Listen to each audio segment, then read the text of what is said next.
के रहिएगा इसी जगह। चैनल से हैं।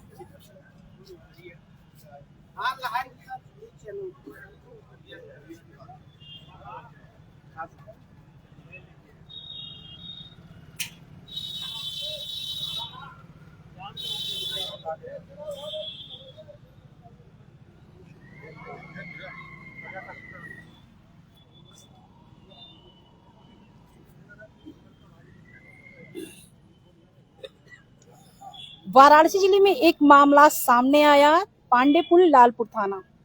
बात ये नहीं है कि चोरी हुई है, माल क्यों नहीं बरामद हुआ। बात ये है कि ऐसे विभाग के लोग आज जब चक्कर काट रहे हैं, आम जनता किस तरह की चक्कर काटती होगी। जी हाँ, जानकारी के तौर पे बता दी, ये लोग हैं एक सैनिक विभाग से, जहां पर इन लोगों के घर से चोरी तो हुई है, पर लगातार प्रशासन का चक्कर काटे हैं, थाने से लेकर कमिश्नर ऑफिस तक।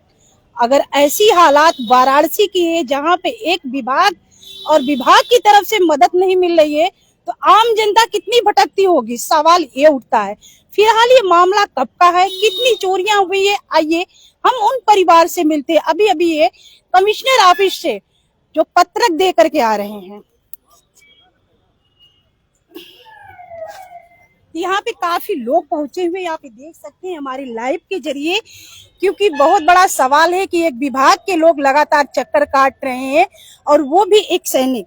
चोरियां तो लगातार हो रही है, आम जनता में हो रही है, पर आखिर विभाग के लोगों की क्यों नहीं सुनवाई हो रही है। यहाँ पे है मैम, आपका नाम जानना चाहेंगे हम? मेरा नाम चंचला सिंह, वाइफ ऑफ शहीद कारगिल मनीष कुमार रघुवंशी। और आज यहाँ पे आप क्यों आई हैं, क्या? मैं इसलिए आई मैम कि मैंने थाने का चक्कर काटते काटते मैंने 2 बार एप्लीकेशन पहले भी कमिश्नर साहब को दिया था, लेकिन आज मैंने अपने संघ को बताया और अपने संघ के थ्रू, अपने संघ के आत्मबल से हम यहाँ आज इस जगह पे पहुंचे हैं, जिससे कि मेरी न्याय की गुहार लगा रहे हैं कि हमारी बच्ची 25 साल की हो गई। 27 ईयर को मैंने उसकी शादी करने के लिए मैंने सारी व्यवस्था बना करके रखी थी, जिससे मैं अपने बच्ची के 27 ईयर में मैंने अपने बच्ची की शादी कर सकूं। जिससे कि चोरों ने 22 की रात उन्होंने सारा चोरी करके सारे जेवरात, मेरे सोने के आभूषण जिसमें भारी भारी से थे, 12 से 14 तोले के सारे जेवरात थे, जो कि उन्होंने ले करके चले गए। मैं 23 की सुबह जब मैं अपने ससुराल से जब आई, हमारे 19 को मैं हमारे बेटे का तिलक था, जिससे कि मैंने जब वहाँ गई थी, उसी की वजह से जब मैं 23 तारीख की रात सुबह में आई तो पता चला कि मेरे गेट का दरवाजा बंद है और लेकिन अंदर का दरवाजा चिपका हुआ है। तब मैंने खोला, जब खोला दरवाजा तो खुल गया। जब खुल गया तो मैं अपने होशो हवास में नहीं रही। हम माँ बेटी दोनों को पता नहीं कि मैं उस दिन किस तरीके से जिंदगी खड़ी, आज मैं खड़ी हूँ, मुझे ये नहीं पता कि किसके बल से और किसके आत्मा से मैं खड़ी हूँ। तो ये मैं चाहती हूँ सर मैम कि मेरी चीजों को बरामदगी 100% की जा। हमने पूछा कि कहाँ गया, मैंने पूछा कि सर क्या हुआ, तो उन्होंने बोला कि जो चीजें मिलनी थी वो मिल गई, अब मैम आप भूल जाओ। तो मैंने बोला कि ठीक है। हमने वहाँ कुछ भी नहीं बोला, मैंने कुछ भी नहीं बोला। फिर उसके बाद मैंने बोला ये कि ठीक है मैं अब जा रही हूँ, तो बोले हाँ ठीक है मैम आप चले जाइए।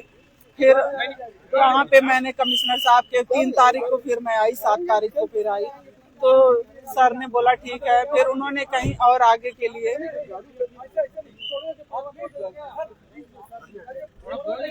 मैम मैं ये कहना चाह रही हूँ कि मेरी सारी चीजें 100% बरामदगी की जाए और मेरी यही अपने कमिश्नर महोदय से मेरा ये निवेदन है। अभी भी देख सकते हैं यहाँ पे जिस तरह से ये कमिश्नर साहब जा रहे थे, लेकिन लोग इतने आक्रोशित हैं कि गाड़ी से जो है कि हटे नहीं आगे से, और किस तरह से रोड पे उतरे हैं और लोगों को किस तरह से, क्योंकि ये कार्यालय अभी जा रहे थे, लेकिन फिर भी पीड़िता यहाँ द्वार पे खड़ी है और ये है कि लोगों को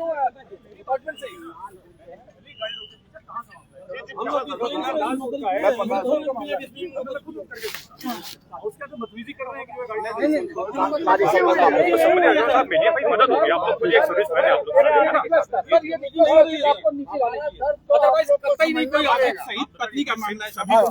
अपने अपने हमारे इंचार्ज नहीं है। चुप हो यार। नहीं एरिया का नहीं है, बाहर के बात सही है, लेकिन कम से कम और देख रहे हैं कि जिस तरह से पीड़िता लोग लगातार मिलने के लिए कोशिश कर रहे हैं, पर वो बिना मिले ही अंदर गेट के जो है कि चले गए हैं। और क्या कहना है जीत रहे हैं यहाँ पे। क्या मैडम आप वो नहीं जोड़ना चाहेगा तो कम से कम वहाँ बताएंगे भैया आपके लोग। मैम सिंपल सी एक साधारण सी बात है, अगर ये कहा जाता है, मेरा नाम राणा प्रताप सिंह है, मैं डोभी का अध्यक्ष हूँ पूर्व सैनिक संघ का। अगर ये कहा जाता है कि हम सैनिकों का सम्मान कर रहे हैं, ये सम्मान सारा जगह दिखाई दे रहा है।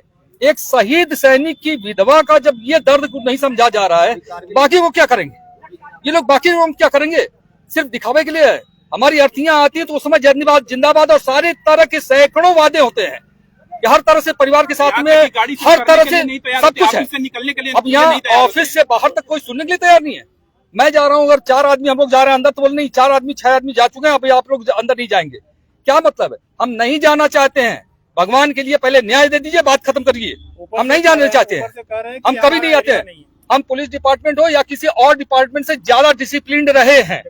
हमने कभी भी किसी तरह की अराजकता फैलाने की कभी कोशिश नहीं की, न करेंगे। हमें सिर्फ और सिंपल सी बात है, जो शहीद की विधवा को न्याय देना वो आप न्याय दीजिए। सारा कुछ बरामद है, चोर है मैडम, ये कोई हत्या का मुकदमा नहीं है कि जिसका भरपाई नहीं हो सकता है कि किसी ने मर्डर किया है और उससे हम मर्डर का वारदात नहीं दे सकते। यहाँ पे वारदात जो हुई है उस चोर को पकड़ा जा चुका है। जब उसने सारा कुछ एक्सेप्ट किया है तो माल क्यों नहीं मिल रहा? फिर सही बात है, फिर माल मिलना चाहिए या फिर उसको रिस्पॉन्सिबल बनाया जाए और उससे सारा कुछ रिकवर किया जाए, उससे सारा कुछ रिकवर करके दिया जाए। हम और किसी चीज के लिए नहीं आए। ये चाहे तो पाताल से निकाल सकते हैं, लेकिन ये चाहते नहीं। मतलब वो देना नहीं चाहते हैं, ये क्या कारण हो सकता है पीछे का? मैडम सीधी सी बात है, अध्यक्ष से बात करें। इन्होंने बरामदी कर लिया सोने की, लेकिन पीड़ित को देने के बीच में फिर सामान गायब हो गया। क्या मतलब है? सीधी सी बात है, ये बीच में कोई और चोर आ गया। तो मैं चाहता हूँ कि वो पूरी बरामदी के मुताबिक जो थाना अध्यक्ष महोदय ने बताया है, और बदतमीजी भी किया है कि जो मिला मिल गया, जो नहीं मिला उसको भूल जाओ, ये उनका बयान है। कल मैं उनको फोन किया, डायरेक्ट फोन किया एसओ साहब को, राजीव कुमार सिंह है, उनको फोन किया तो बोल रहे हैं कि नहीं, जो मिलना था सामान मिल गया, अब कुछ नहीं मिलने वाला है। एक बताइए, एक सैनिक के परिवार के लिए क्या लगता है कि जिस तरह से ये पूरी यहाँ पे कहे जाते हैं कि उत्तर प्रदेश में पुलिस प्रशासन बहुत ही टाइट है और सुनवाई होती है, और एक तरफ से आम सैनिक जो एक विभाग है उनके लिए जो ये लगातार भटक रहे हैं, क्या लगता है कि आम जनता कितनी सुनवाई होती है? देखिए मैम, हमारा कहना है कि हम जब इतने लोग एक होके आ सकते हैं एक शहीद के परिवार के लिए, तो एक अधिकारी को भी बाहर निकलना चाहिए, उसकी जांच अच्छी तरह से कराना चाहिए। किसने चोरी कराया, 100 किलोमीटर दूर से आकर चोर ऑटोमेटिक किसी के घर में नहीं घुस जाएगा। मुखबिर का पता नहीं किया थाने ने, मुखबिर को पूछने पे बोल रहे हैं कि उसका कोई पता नहीं है, जबकि सब पता होता है। बिना मुखबिर का कोई चोरी नहीं कर सकता। अचानक 100 किलोमीटर दूर से आकर चोरी कर ले।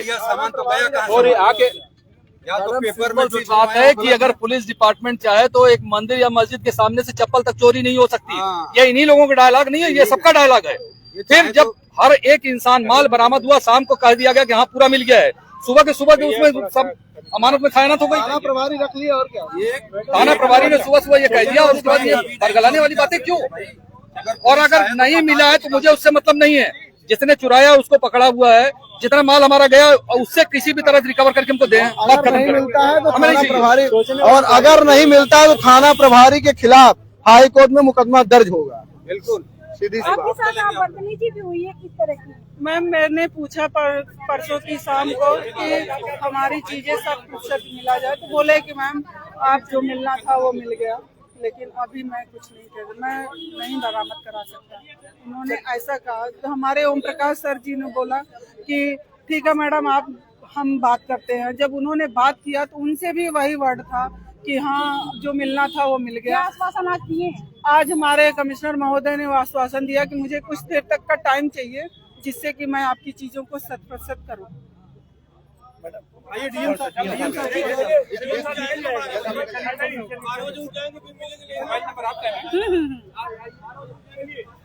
तो यहाँ पे काफी आक्रोशित भी हैं। लोगों का यही कहना है कि जिस तरह से सामान तो बरामद किया गया और लेकिन वो थाना प्रभारी पे साफ साफ इल्जाम लगा रहे हैं कि अभी तक हम लोगों के जितने भी सामान बरामद हुए नहीं मिले। आज ऐसी दशा है कि एक सैनिक के साथ ऐसे व्यवहार हो रहा है और तो आम जनता के साथ कैसा होगा। अब देखना हो कि आज तीसरी बार लोग आए हैं अपनी गुहार को लेकर के। जिस तरह से आश्वासन तो दिए हैं कमिश्नर सर, लेकिन आगे की कार्रवाई क्या होती है अब देखना तो ये होगा। तो बने रहिए हमारे साथ, हम फिर मिलेंगे किसी नए मुद्दे के साथ। तब तक के लिए नमस्कार।